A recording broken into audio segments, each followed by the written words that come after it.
Every year, psychedelics are becoming more accepted into mainstream culture, and people all over the world are asking themselves, how can I get the skills, foundations, and tools to build a meaningful career in psychedelics? Well, that is exactly where Vital comes in. Our 12-month interdisciplinary practitioner training program is robust, inclusive, and most of all transformative, both personally and professionally. Our graduates have gone on to do many different things in the psychedelic space, like working at ketamine clinics, consulting on clinical trials, opening a retreat center, starting their own coaching or wellness practice, and even launching a psychedelic media and merchandise platform, and so much more. Classes start January 23rd, and our application deadline is December the 20th. But if you apply and enroll before November the 19th, you'll save $750 from tuition. Head to vitalpsychedelictraining.com to download our full course curriculum. You can also check out our events page at psychedelictoday.com to sign up for an upcoming Q&A session or to join an expert-led topical taster webinar. Find out whether Vital is the transformative journey you've been looking for.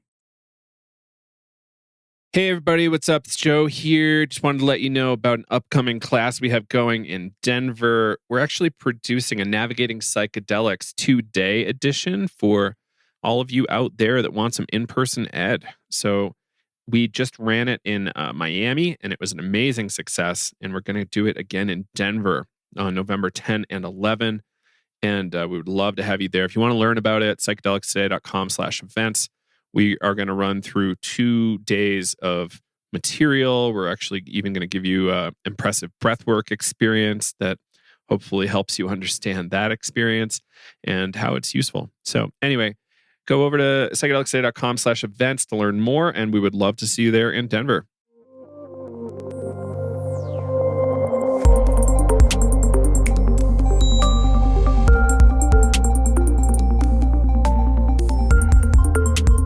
Jamie Wheal, welcome back to Psychedelics Today for your second time. Excited to have you here. Yeah, good to be here. Yeah.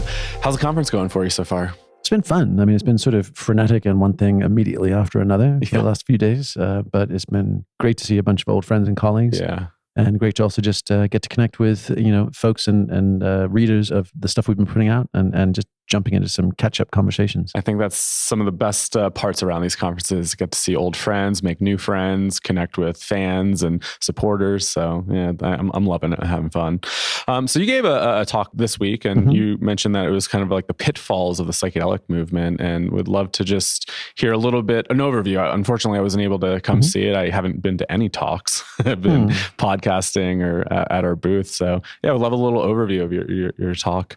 Sure. I mean, the simplest was just to say in the psychedelic community, everybody, it's sort of a catechism that set and setting are really critical to the experience of a psychedelic trip, therapeutic or otherwise. And I just kind of have just been observing the kind of obvious, which is what is the foundation that this current psychedelic renaissance is built upon? And the mindset is fundamentally the Friedman doctrine from good old, free market economist Milton Friedman, which is the sole job of any corporation is to return maximum profits to its shareholders. And then the setting that this is all taking place in is quasi free market capitalism, specifically with big pharma, with big health insurance, big medicalization, federal regulation, and venture capital. So if set and setting tends to really strongly shape the psychedelic experience, we should expect that the foundational set and setting of the psychedelic renaissance is going to deeply shape its outcomes. So in general, I just said, hey, I gave a talk in 2018 in San Francisco at another conference, and I just kind of called the shots. I said, this is what I would expect to happen. What I would expect to happen would be a race to the bottom, kind of Clayton Christensen's Harvard Business School idea of the innovator's dilemma, that the expensive, entrenched incumbents, so basically professional psychiatrists doing ketamine therapy, running the clinical trials, et cetera, with impeccable ethical standards and standards of care and concern. Those guys are the incumbents, and the innovators will eat your lunch by racing to the bottom. And then COVID obviously accelerated that process rapidly because the federal government eased restrictions on prescriptions and telemedicine, even though that was a trend they were already going for, but it just compressed the timeline. And suddenly you had Mindbloom and others running telemedicine ketamine with a Zoom call, with a therapist, with potentially AI integration on the back end. So you just had puppy mill clinics. And the moment that, advertised on TikTok to cure everything from Right. general malaise to peak performance to depression, anxiety, and anything else they could smuggle in before the standards committee shuts them down. And so you're like, once that happens, it is increasingly hard to defend more costly, higher touch, higher quality care. Yeah. So that was one. Another would be the sort of redesigner drug epidemic, right? It's almost in the same way that there was the designer drug legislation in the 80s and 90s, which was like, hey, we're going to try and stop underground chemists from tweaking a molecule, and that one's not explicitly illegal, so therefore you get 6 months where you can sell it before we find it and track it down. It's the opposite. What's happening now is off-patent drugs, whether it's MDMA, whether it's ketamine, whether, a whole panoply of existing, sort of Shulgin compounds that are off-patent are now getting brought inside by heavily venture-backed companies. They're tweaking a molecule here or there. They're coming up with half-assed justifications for why theirs is new, better, and uniquely different, and bringing it back inside ring-fence patent strategies and proprietary control. We saw that with Epidiolex, with the cannabinoids for seizures. We saw that with esketamine and Johnson & Johnson's slight mods of ketamine, and there's dozens of them in the pipeline currently. Tons, yeah. Right? And non-psychedelic psychedelics. Exactly. We're going to take all the magic out of the magic, and the ones that mother gave you, right? And the ones that big pharma gave you don't do anything at all, right? So we will be seeing those. So that idea of just, we're going to be trending towards a Prozac Nation 2.0 with new improved 5-HT2A receptor sites. Yeah. Like that's kind of a sort of almost inexorable, unavoidable direction that this is heading. And to some degree, I could see some clinical applications, right? I always think about those that really suffer from cluster headaches. Do they want to be taking like huge amounts of psychedelics all the time to cure that?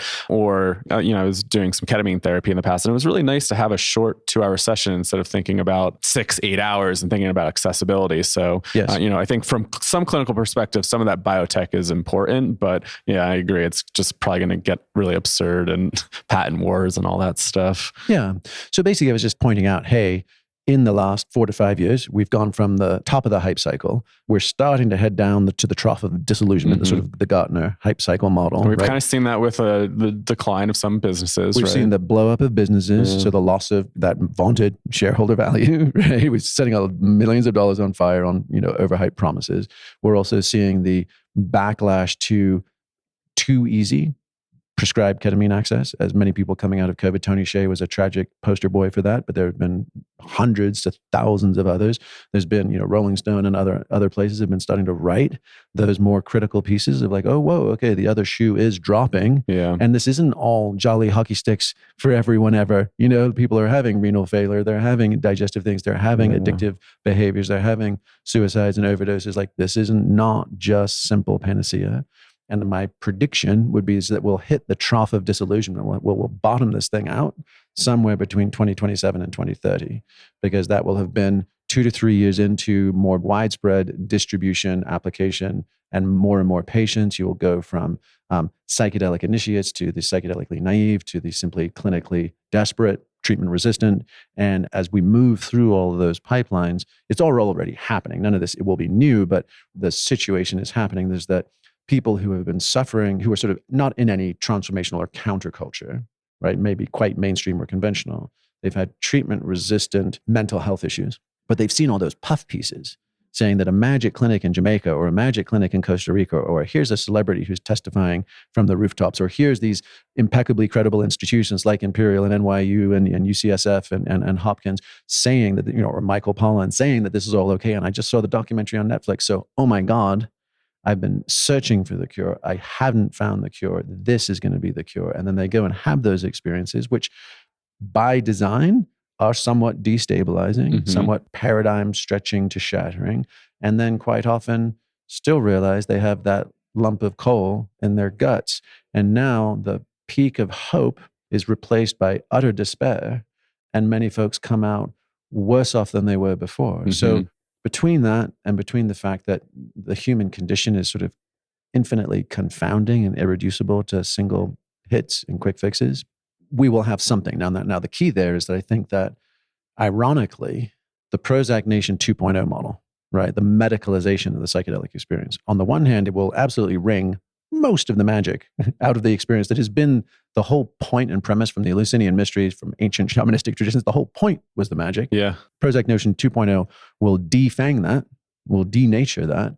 But on the other hand, it will protect it from some of its worst excesses and abuses. I think the bottom of the trough will be resolved for psychedelic cults. Right? That is actually the one that I think holds the potential for sparking the biggest backlash. And I think that moment is just really kicking off right now. It's what between the decrim movements in Oregon and Colorado and just sort of just timing, it feels like there's a rush to fill the void of fundamentally fuckwit Instagram shamans, right? Thinking that they have some unique and profound message and that their insights, their metaphysics, their cosmology, their practices are somehow worthy of instantiation and followers. And that, I think, is, and that, that's what I wrote my last book, Recapture the Rapture, about. The final section is all about ethical culture building. And because anytime you have access to peak states and profound healing, you have sort of boundary eroding, consent dissolving situations. And we tend to bond very deeply in high affinity groups with the people we're sharing those experiences with. And there's almost always someone, a hierophant, psychopomp, self-appointed leader, who attempts to grab the ring of power and is generally not schooled in or subject to any of the ethical professional guidelines of best practice, and being aware of transference, being aware of actually giving people back their Jungian golden shadow. Like, yes, I happen to be the one that connected the circuits here, and you've powered up into a new, highly plastic state. And it seems like I'm a golden god, and it seems like I hold the keys to the kingdom, but I don't really. I'm just a person too. Right? Yeah. Those moves are chronically absent from someone in the leather and feather Illuminati scene. Right? Just the first time I've heard that term. Sort of being like, yes, I am that. I mean, the fact that you see fucking just regular bog standard breathwork facilitators, taking the claim for goddamn breathwork. And you're like, just shut the fuck up and sit down. This is just hyperventilation and just playing with our blood chemistry. This is not magic. So the fact that you then get into, potential magic. Well, it's scary too. Like we come from the breathwork background, but like the amount of training that we had to go through to even put those workshops on is pretty intensive. I think I studied for about like 4 years before even thinking about offering a workshop. And when I did, it was to a small group of friends versus the person that goes for the weekend and puts it on and thinks they can do it. And just thinking about the danger that can really happen in those circles. And as you're saying, kind of like that cultish type of personality starts to come out. And I think we see it a lot, right? In this scene. And just knowing, if you're listening, that, I think we're all susceptible in some way because we're all seekers to some degree, I think, and looking for something. And those types of communities offer something that we may be looking for. So I think critical thinking is really important, and just that discernment, like, what am I really looking for? And I think you touch on a little bit of that concept of seeking and Recapture the Rapture. Yeah. And, are we ever going to find what we're looking for in life? Yeah. I mean, just to your prior point, it's a little bit like that kid's book. If you give a moose a muffin, he's bound to want some jam on it. And then he's going to raid your refrigerator. It's like if you give a narcissist, ego enhancing psychedelics, right? They're bound to think they're the second fucking coming. Yeah. And so, we love these phrases like psychedelics are a non-specific amplifier. And you're like, they really are. And, you had Sidney Gottlieb, who was the lead on the MK Ultra project, dropped acid 250 times. He was a sociopath. To say nothing of or Manson, Manson, or Aztec sacrifices, or any number of things, right? So I think it really is critical that we just dampen our expectations. I think psychedelics are profoundly paradoxical in the sense that anybody who has had a high dose experience of them can say this absolutely bifurcated my life into a before and after experience. It completely challenged and changed my concepts of self, potentially even life, consciousness, vitality, universe, whatever it might be that you had access to. And on the other hand, doesn't do a goddamn thing for me on that rainy Monday morning in February. Right. It doesn't help me pay rent. It doesn't help me manage my relationship. It doesn't help me raise my children without intergenerational trauma. Like all those very human things still remain for us to do. It doesn't, and to say nothing of how do I balance that expanded sphere of care, concern, and awareness with the utter gut punch tragedy of the world we're in? right? Where one of my colleagues, Zach Stein, a Harvard psychologist, said, we are entering an era where billions watch while millions die. And how do we hold that? Broadcast on screens and on our phones and in our minds and like relentless. I mean, the fact that, there's been a fair bit made this week of there was 10x to 100x more press coverage for 5 billionaires in a little submarine going to the Titanic versus these 700 refugees drowning off the coast of Greece. And you're like, because, right, that fits our story narratives. It's diverting and distracting and arguably tragic and heroic. Refugees flooding Europe is a buzzkill. Right. And let's be honest, brown lives simply do not count in media hits anywhere near white lives. But to wrap our heads around the implications of that is another bummer, and we'd rather not, right? So how do we effectively contextualize the role that psychedelics can play and what they are really good at and what actually it's massively overreaching to expect or hope that they could? And to me, it seems like, if we take a look at it, I think this one, simple thing is that these days, the worst people are doing the best drugs. Right? We have a bunch of entitled upper middle class to ultra high net worth, bougie white folks wearing big dumb hats, right? Tripping balls on the best, most sacred substances ever available to humans and not changing their orientations or their attitudes one bit. And they've just become party favors, And so, I've looked, for like the last decade, especially with the emergence and propagation of 5-MeO, and being quite close to those social circles where it has been, in fact, running up and down Silicon Valley. It has been, in fact, running into, the sort of the halls of power, and whether that's the Davos scene or the Mykonos Ibiza scene or wherever it is, it's all the beautiful people. And I haven't yet seen one empty their bank accounts, put on sackcloth, take up a begging bowl, rework their lives, dedicate them to charity. I've seen lots of, we're going to set up a VC fund, or where's the next amazing party that we're jetting or boating off to? I've seen it be amazing fodder for cocktail conversations of like, oh, bro, I saw this incredibly complicated white light and I realized, and then it was coming back into myself that I didn't even realize was myself. And it was just so informative. And I, understood my trauma with my father and I forgave him. You're like, great. And right, what's next? And so, if you think just historically, like anthropologically, no humans have ever had access to these kinds of substances and experiences without deeply regulated and restricted initiatory traditions and practices. And typically, like whether it's the Eleusinian mysteries or whether it's the Cathars or the Templars or, Western or Eastern, take your pick, they're pretty consistent, which is before you get access to the Holy of Holies, you have to pay your goddamn dues, for starters. Quite often, one of the key elements of being an initiate is you're anonymous. So like no matter what your social station is or your rank outside in the world, when you come within the tradition, you're nameless, faceless. You might wear a mask. You might be given a different name. Whatever it is, you're a junior on the totem pole, right? Or ladder as it may be, right? And then there is that sense of an ethical set of obligations that you commit to a priori, ahead of the contact with the numinous. What's happening now is the toothpaste is completely out of the tube and we're giving untethered egos. Like this is just about me and what I can experience. And for the billionaire or the person who has experienced everything, I want that ornament also on my tree. And then I have this connection with the sublime, with the numinous, whatever it might be. And now no one can, in that inflated state, no one is going to get me to submit to anything I don't feel like doing, versus here is my code. Here are my commitments. This is what I pledge to stand in honor of, in service of, in defense of. And this is my pledge that I'll be held accountable to, right, by my lineage, to act on that which I've been shown. Instead, it's like, yeah, fun, been there, done that. And it was awesome. And I saw a bunch of white light, just chasing the pretty lights. And so, the idea of, I think, in general, people should do psychedelics far less often, far more intensely. And if you wanted to say a sort of bell curve distribution, you might say 10% of people should never do them. So that's dark triad, personalities, history of mental illness, et cetera, the normal kind of classic screening criteria, right? 10% should, only 10% should do them more than a handful of times in their entire lives. Yeah. And at the middle of the bell curve could be, again, just obvious cultural rites of passage.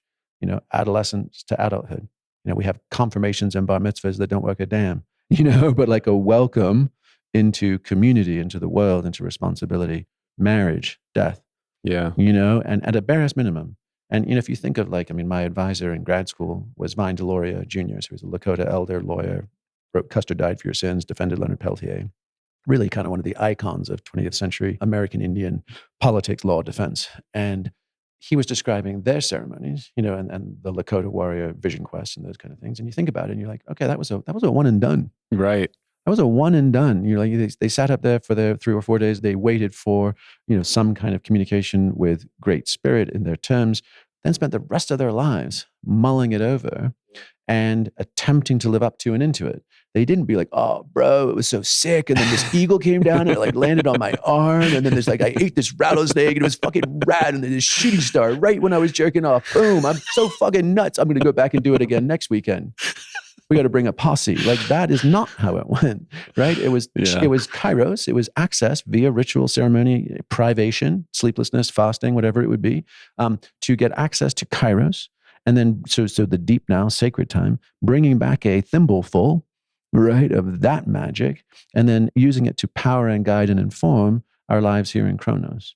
So to me, that feels much better. It's a little, go ahead. Yeah, no, just what you're saying now. I mean, my brain's firing and want to go in so many different directions. But on this last topic, we had Jeremy Narby on, and he was saying the same thing. He's like, ayahuasca can give you a lifetime of work to do. And how do people just continue to do it every week for X amount of years? And I think that's a really great point. It's how do we come back down and start doing it? I think in my personal experience, my younger years, I kept getting to a stage of you've been here, go do your fucking work. And I'm like, oh God, okay, maybe I should listen to that. Yeah. But, some people, I guess, never really get there and they get caught up with the pretty lights. Mm-hmm. And what you're bringing up around rites of passages, I mean, I've been thinking about this pretty often. It's that titrated step, right? It's you're building the internal structures to really go deep, I think. Mm-hmm. And then, those cultures had that cosmology to come back to. Yeah. And we don't. Yep. And I wonder how that plays a role of the continuous seeking. When you come back, you have these really profound experiences, and then you're just back in, this crazy world that we're in that doesn't have that narrative to be oh, okay, now, as you were saying, I committed to this path, I'm going to deepen that and then be a service. It's we just keep kind of wanting to individuate a little bit more and just keep going back for ourselves. Yeah. Well, it's exhausting and highly counterproductive, because in the same way that overprescription of antibiotics kind of gives you superbugs, overprescription of psychedelics in non-contextualized, typically lower dose environments, party doses, recreational doses, creates super egos. Because, just if you stop taking your antibiotics, with 3 days left, I feel fine. Yeah. And then the bug comes roaring back, right? And that's the same thing. We're not annihilating our egos, we're cultivating them. I mean, I was blown away. I think this was probably 2018, 2019. I was invited to a sound bath cacao healing ceremony in Pacific Heights in San Francisco. So the super shishi zip code, big, beautiful mansion, and the full burner leather and feather set, right? All the alpha hippies turned out. And I saw, and a few of the women that were facilitating were in, again, full temple priestess garb, right? Headdresses and bindis and super wonderful outfits. And they were bejeweled. They were in fundamentally sacred priestess costumes, investments, right? Yeah. And then I look over and I see them all huddled together in front of the sound bath altar, duck facing and taking selfies for the gram. And I was like, what? You have activated sacred archetypes. You are in a role of hierophant for this evening. And yet ego and projection, it's the whole figure ground swap, where reality, base reality is no longer base reality. Mm-hmm. It's just a backdrop for my digital self is selfie. Narcissism, the figure and ground has swapped. And now we're just roaming around in 3D looking for pictures and images to capture for content for our social personas. Right. And you're like, oh, that's totally fucked. And, the digital narcissism to me is one of the most pernicious aspects of this current psychedelic renaissance. And you could take an example like Burning Man, but you can also take an example of even just outdoor adventure sports. They're interestingly analogous, which is that, 5-10 years ago, before there was widespread cell reception at Burning Man, it was this pilgrimage, literal, ancient, into the desert, right? To commune with your tribe and to experience the mystery. And because it was super remote, everyone was analog. Sometimes there was maybe one like hacker bunch that erected a tower and you had to go find it, it was janky as fuck and you could maybe get a text message out, with Starlink, with all these other things. Suddenly, and I noticed it palpably, it was probably 2017, 18, there would be like a Thursday night show. And instead of it being like a tribal family stomp, suddenly a big ass DJ is coming out and then boom, phones and screens are coming out. Phones and screens. And then I noticed like the whole kind of Instagram model scene where you have, folks bedecked in full costumes at sunset, riding by on e-bikes that are clearly, part of a turnkey camp's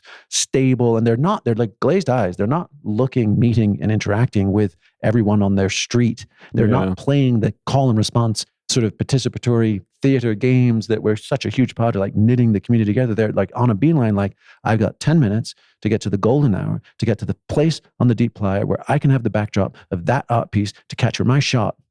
Right. And it's all about me and it's extractive and it's not even about here and now. It's about other people later and next.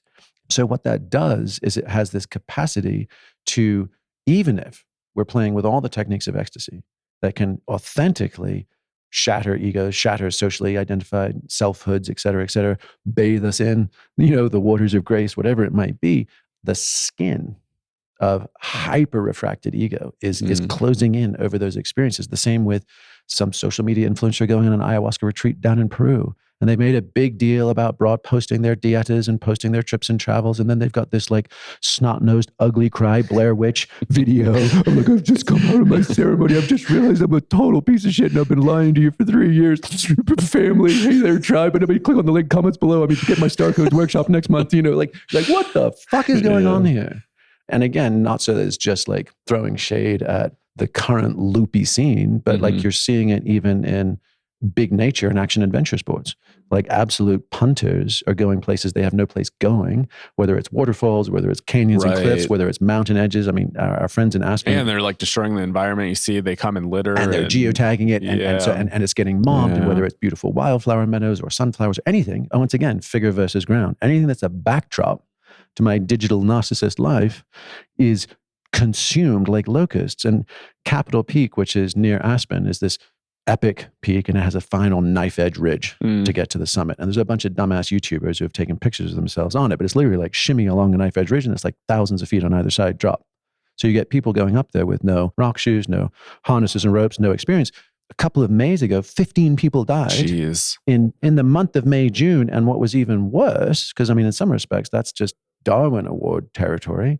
But it was even worse is that I think 4 members of the search and rescue got killed in subsequent rockfall getting up there to help those people. That's a good point too. Yeah, search and rescue, they're putting their life on the line, the amount of resources. So in the sense that as has gone cell phone reception to the absolute ends of the earth, right, the jungles of Peru, the peaks of the Rockies and the deserts of Burning Man, all of the places, whether it's natural sublime like Thoreau and Emerson, and we can get into nature and connect with something post-social, or it's psychedelic initiations, or it's big giant transformational festivals. Again, if the skin of ego can reform within minutes to hours and re-encapsulate egoic seeking, hungry ghost behavior, right, then we're fucked. Because I for sure I think this is possibly true, but it's sort of like, hey, friends, like, after 5-MeO DMT, we are out of bullets. Yeah. Like if this isn't enough to cause us to drop to our knees and weep with gratitude for the precious burden and blessing of our incarnated humanity, and then get the fuck back up and help the least of our brothers and sisters to figure this out without further distraction or delay, right? We don't have anything else. Yeah. Like we have used up all the silver bullets because we've just been praying and spraying. Yeah. Right? It's like Pulp Fiction. It's like, right? We've been doing that. And we actually need them because there are werewolves at the door. There are much harder, scarier moments to come.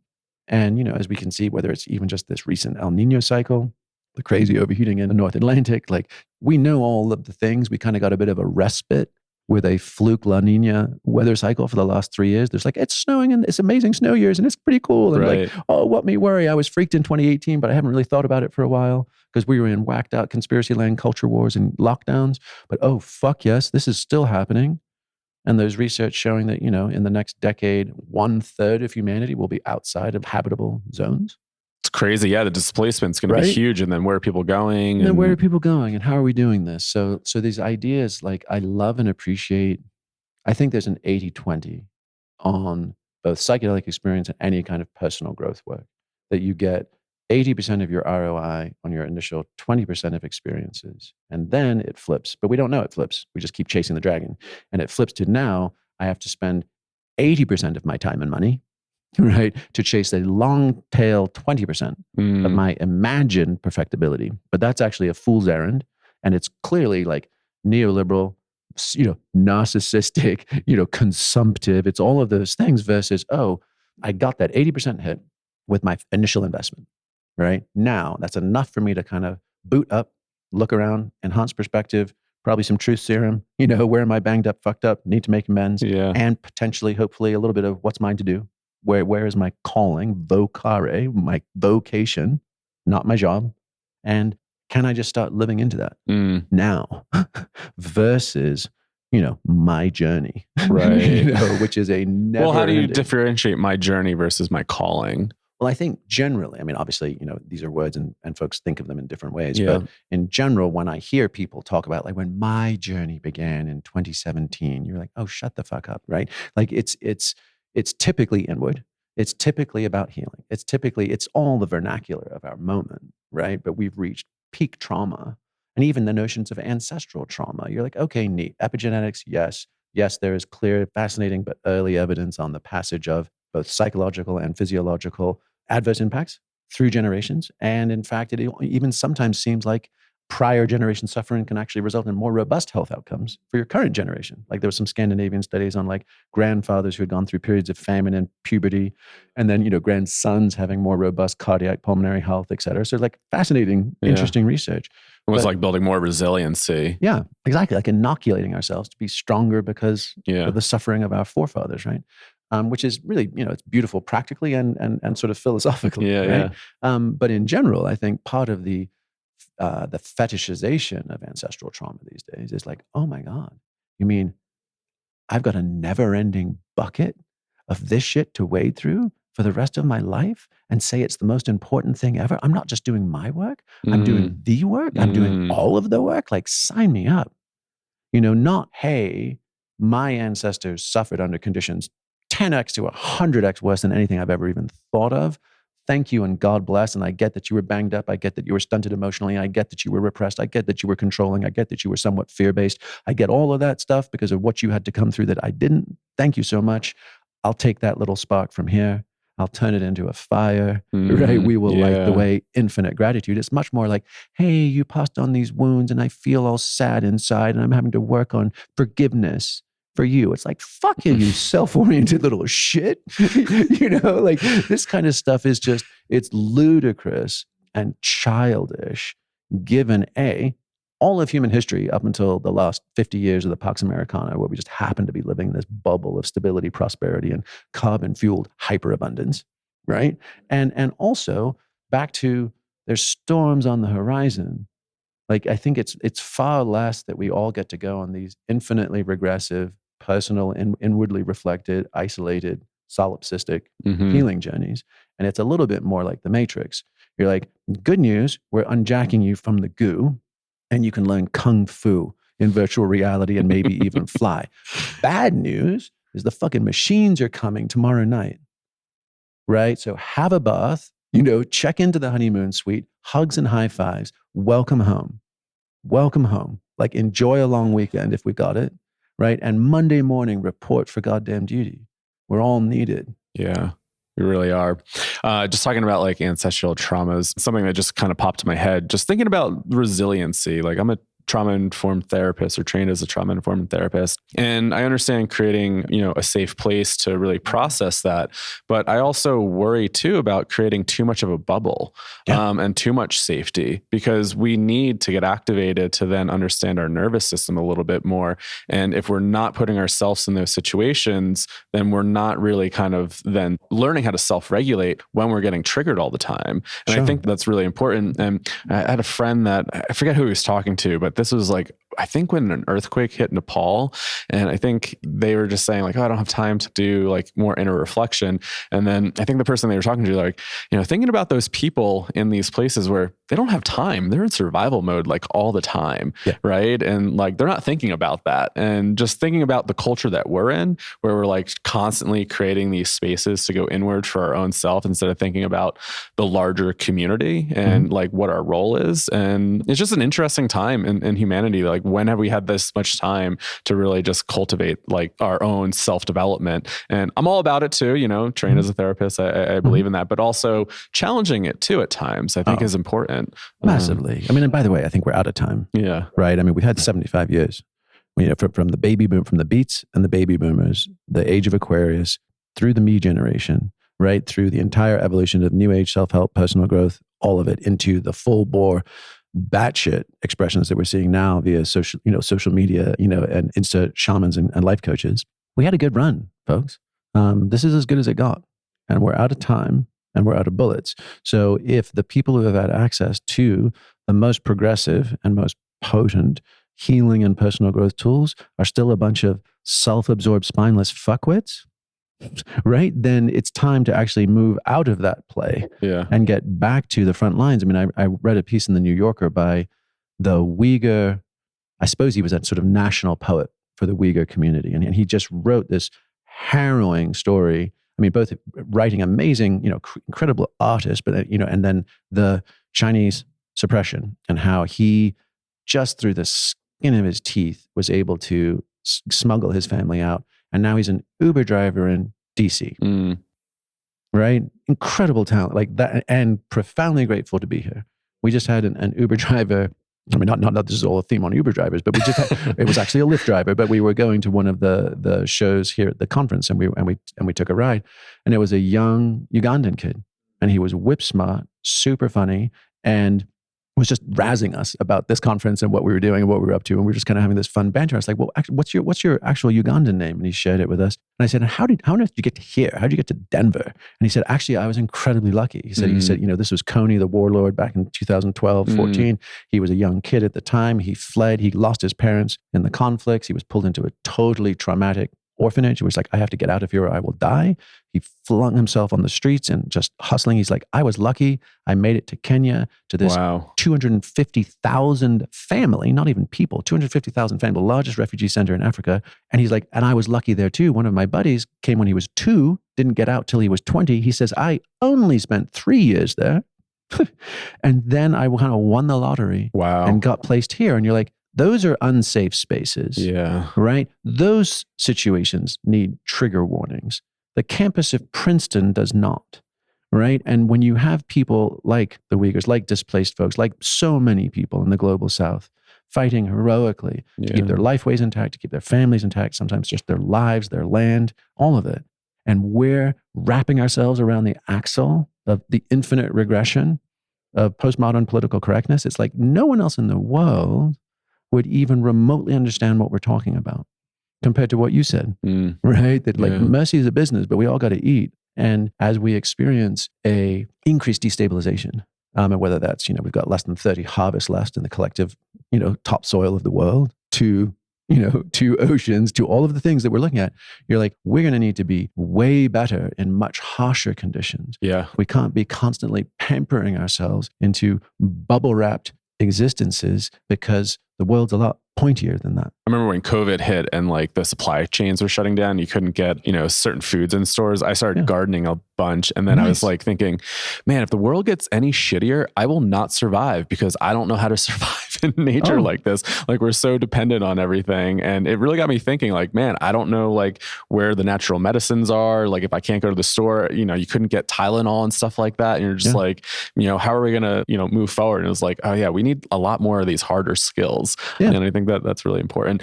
We're getting at time, and I just wanted to ask you a question, and it's not going to be probably a quick answer, but maybe we can keep it a little short. You're talking about this digital narcissism. And as a creator, I'm sure, you're creating, you're writing, and I'm curious about just some of your views on technology, because being able to create and reach the world through these new communication tools, I feel like we have the power to create change and narratives. I just think about this whole psychedelic movement in the past few years, how, maybe people sharing their stories, the media, how things are really kind of getting out there has helped to shift politics a little bit more. And so I'm wondering, how do you view using technology to share a story, but not also be all about me and maybe kind of fall into that narcissistic trend, but also really trying to, I guess, do good and use it as a tool? Yeah, I mean, cue up the obligatory technology is neutral and it depends on how you use it bit. But it's sort of, I think in general, it's overarchingly less helpful. And for sure, with the advent of AI, I mean, Tristan Harris is a friend and a colleague at the Center for Humane Technology, did that social dilemma that he and Asa Raskin, his co-founder, have been pivoting quite strongly into AI safety, ethics, controls. And basically, the simplest assessment of that kind of most recent tech application is that it is simply sitting on top of all of our existing existential risks and all of our normal market and social stress points, right? And stress cracks. And it's simply just going to be a force multiplier for more and more people to be able to accelerate any of those things. And ironically, I'm less concerned with AI in the HAL 2000 sense of autonomous, malevolent, omnipotent AI. The infomarketers are going to send this off the ditch far faster with AI as their, the horses in front of their wagon, because they are going to be actively engineering race to the bottom of the brainstem, dopamine attention grabbing, and continually to refine and tune that. And that is already happening. I think probably by 18 months, it'll be quote unquote mature technology. It's the same thing that we saw with our obesity epidemic and that, sugar, salt, fat. Just engineered foods to maximize our taste buds, because salt was a rare and essential nutrient. Sugar only existed in fruits and honey, and fat was fresh and went rancid very quickly. So we are hardwired to binge. So like a Krispy Kreme double bacon cheeseburger, we lose our goddamn minds, right? Never had one. Yeah, but it's a thing. Yeah, I know right? it is. and so that notion of my hope, right, for stories that serve, for transformational narratives, because I think a big part of PTSD, it's twofold, right? PTSD is adverse life event that is either psychologically or physiologically impactful, right? The actual moments of trauma, but it has to be coupled with a collapse in narrative. It has to be, this pain doesn't make sense. It doesn't make sense that my uncle molested me. He's supposed to be a family member and keep me safe. It doesn't make sense that I was the dickhead and my buddy got blown up by that IED the day before he was being sent home to his newborn son, right? And I'm a cavalier bachelor and I'm still here. Like what?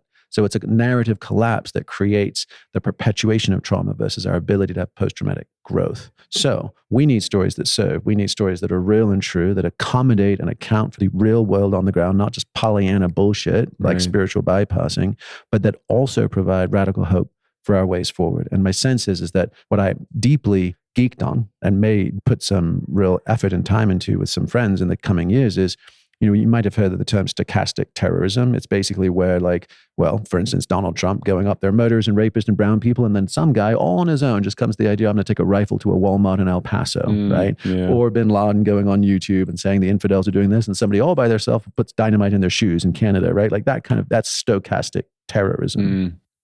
But I think what we could really play with from the narrative engineering, right, the sort of culture jamming idea is stochastic Gnosticism. How can we brainwash people into thinking for themselves, right? How can we actually, right, use all of the hacks, tips, and tricks that are currently being weaponized to sell us more useless shit and actually use it to actually help liberate us and then invite more and more people into playing the game together? Yeah. Beautiful. I wish I had another hour with you, Jamie. This is fascinating. I'm loving the conversation, but I think we're probably going to get kicked out of here soon. So anything you want to close with, and where can people find you, and anything you want to pitch? Yeah, I mean, I think in the simplest, it would just be to boil all the complexity down, to have the simplicity on the other side. I think it's as simple as sort of stay awake, build stuff and help out. Awesome. Thank you. And if folks are curious, Recapture the Rapture is, and actually that.com is where you can find my most recent book. The intention of it is the sort of the blockchain for transformational consciousness and culture. So for anybody that's feeling like a culture architect, for anybody that's curious about the existential situation and how to kind of make sense of it, hopefully it's a helpful tool. And Flow Genome Project is where we do our adventure trainings in the mountains and the oceans, and also do digital leadership stuff. Awesome. Jamie Wheal, thank you so much. Appreciate your time. For sure, man. Cheers.